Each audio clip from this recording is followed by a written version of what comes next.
سلام ګرانو لیدونکو د نن ورځې څو تازه مهمو خبرونو ته راغلاست له مینه یوټیوب چینل څخه.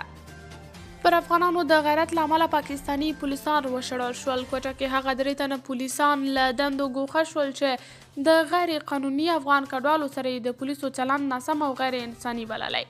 په خپره شوي ویډیو کې د داود کاسي په نوم یو پولیس وایي څومره ظلم چې موږ له افغانانو سره وکړ هیڅ چا نه دی کړی او په وینا یې که دی مجبور شي افغانستان ته لاړ شي او پوهیږي چې افغانان به ورته غیږ پرانیزي.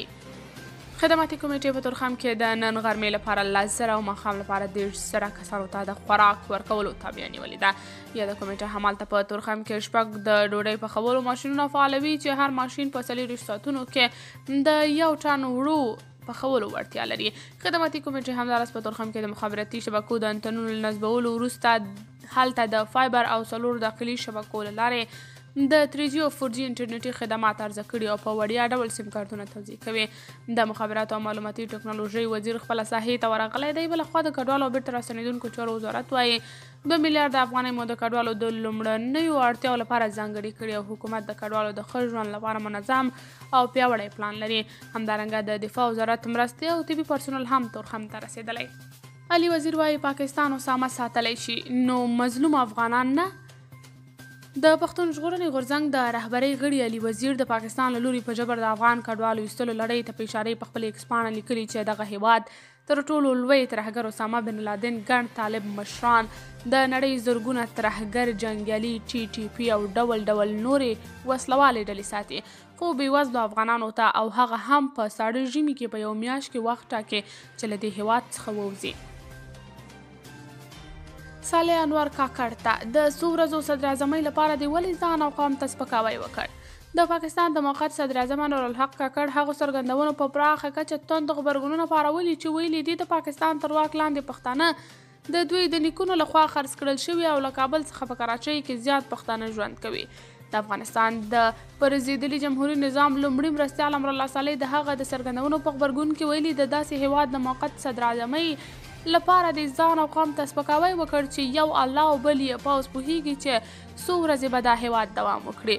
صالح په یوه اوږده لیکنه کې کاکړ مخاطب کړی او ویلي دي د دغې خبرې پر مهال چې ولې پښیماني او افسوس څېره کې نه و او آیا رښتیا د هغه څه په اړه خوښ دی چې دی یې د ځان او خپل قوم پلورلی بولي.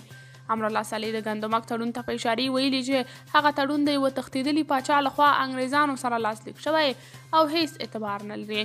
نوموړي دغه راز د کاکړ هغه څرګندونې بې اساسه بللي چې افغانستان یې د پاکستان پوروړی بللی. پاکستان د امریکا له لوري د افغانانو اړوند ورسپارل شوی لیست نیمګړی وباله. پاکستان پرون وویل له دغه هیواده د هغو افغانانو لیست چې امریکا یې خپل هیواد ته بیایي نیمګړی دی. د روانې اونۍ د سې شنبې په ورځ یوه امریکایي چارواکي وویل چې دوی هڅه کوي چې 15,000 هغه افغانان چې په شرایطو برابر دي له پاکستان څخه امریکا ته بوځي. پرون درو پاکستاني چارواکو تایید کړ چې اسلام آباد د دې ډول افغانانو لیست ترلاسه کړی خو وی ویل چې دا لیست نیمګړی دی او معلومات یې بشپړ نه دي. د پاکستان له لوري بې اسناده افغان کډوالو ته ټاکل شوی مهلت پرون پای ته ورسېد او اوس ډېر داسې افغانان چې د طالبانو له واک ته رسېدو وروسته پاکستان ته په دې هیله تللي چې له دغه هیواده به درېمګړي هیواد ته ځي له نامعلوم برخلیک سره مخامخ دي. محسن داور د کډوالو په ضد پالیسیو په اړه د پاکستان پر اوسني حکومت د دغه هیواد ستره محکمه کې عریضه کړې ده. داور چې د دې قضیې د تعقیب لپاره یې پښتون وکیل هم نیولی ویلي دي چې د پاکستان اوسنی حکومت باید له دا ډول پالیسیو لاس واخلي. په ورته وخت کې شاوخوا 15 نورو د بشري حقونو فعالینو د پاکستان د بېلابېلو ګوندونو غړو هم د دغه هیواد سترې محکمې ته عرض کړی چې د کډوالو په تړاو پرېکړې کې مداخله وکړي. سیګار وایي ملګري ملتونه په هرو 15 ورځو کې افغانستان ته 80 میلیونه ډالره نغدې پیسې لیږي. د افغانستان د بیا رغونې لپاره د امریکا سرمفتش دفتر یا سیګار وایي شاوخوا په هرو 2 اونیو کې ملګري ملتونه افغانستان ته 80 میلیونه ډالره نغدې پیسې لیږدوي چې په دې هیواد کې پر بشري چارو لګول کیږي. دا خبره سیګار پرون چهارشنبې د امریکا کانګرس ته په وړاندې کړي خپل نوي 3 میاشتني راپور کې کړي او ویلي دي چې دغه پیسې نه د افغانستان مرکزي بانک ته لیږدول کیږي او نه هم طالبانو ته ورکول کیږي بلکې هغه د افغانستان لپاره د ملګرو ملتونو د مرستندویه ماموریت یا یونما د مالي څارنې او ارزونې د ځانګړي میکانیزم له لارې په دې هیواد کې پر بشري چارو لګول کیږي. د راپور له مخې د 2021 کال په اګست کې پر افغانستان د طالبانو له بیا واکمنېدو وروسته د دې کال د دسمبر میاشتې نه تر 2023 کال د جولای تر میاشتې پورې ملګرو ملتونو 2.9 میلیارډ ډالر کابل ته لیږدولې او پر بشري چارو یې لګولې دي. سیګار په خپل نوي راپور کې یو ځل بیا ټینګار کړی چې پر افغانستان طالبانو له واکمنېدو راهیسې امریکا د افغانانو تر ټولو لوی مرستندویه هېواد پاتې شوی دی. طالبان له بهر ستنېدونکو افغان محصلانو او استادانو ته د زده کړو او تدریس زمینه برابروي. د طالبانو د حکومت د لوړو زده کړو وزارت وایي ټولو هغو محصلانو د پوهنتونونو او استادانو ته چې له بهره له کډوالۍ بیرته خپل هېواد ته راستنېږي د افغانستان د لوړو زده کړو په دولتي او خصوصي پوهنتونونو کې د زده کړې او تدریس زمینه برابره کړي. د دې وزارت په هغه اعلامیه کې چې د طالبانو د حکومت مرستیال ویان بلال کریمي پرون چهارشنبې په خپله ایکس پاڼه کې خپره کړې ویل شوي چې هغه افغان محصلان چې په بهر کې زده کړې کړي پای ته نه وي رسېدلي د هغوی تحصیلي اسنادو ته په کتو په پوهنتونونو کې جذب او همدارنګه د استادانو لپاره د هغوی د لیاقت او وړتیا پر اساس به د استادۍ په برخه کې د خدمات زمینه برابره کړي. د طالبانو د لوړو زده کړو وزارت له بهره راستنېدونکو افغان محصلانو او استادانو ته د زده کړې او تدریس د زمینې برابرولو خبره داسې مهال کوي چې په کور دننه له شپږم ټولګي پورته نجونې له منځنیو ثانوي او پوهنتوني زده کړو بې برخې دي.